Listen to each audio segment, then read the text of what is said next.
បងប្អូនកំពូផ្លែមើមឃើញណាហើយមើលកូនឡើងស្ញេណាំវ៉ាទឿនេះរៀងគាត់បើបន្តិចហើយមើលកូនគាត់ចេញមកដូចកម្មមួយគេថាមែននេះមកគុំទៀតអីចឹងនេះកូនក៏កូនណា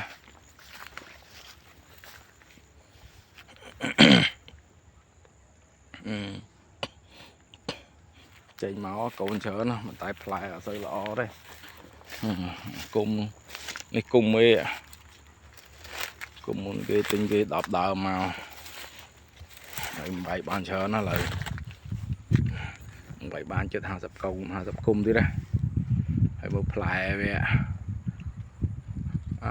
ផ្លែវាចំនួនទី1ផ្លែធំឥឡូវ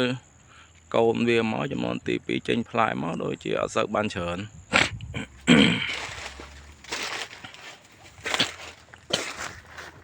ពីយ៉ាងម៉េចមកវាអត់ដាក់ជីក៏ដូចយ៉ាងម៉េចដែរមកទីបរាំងនេះឃើញផ្លែទេ2ឆ្នាំមកឃើញតែបកា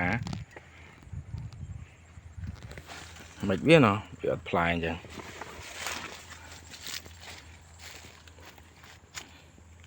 ចិត្តដល់ខែសោយទឹកវាទៀតហើយ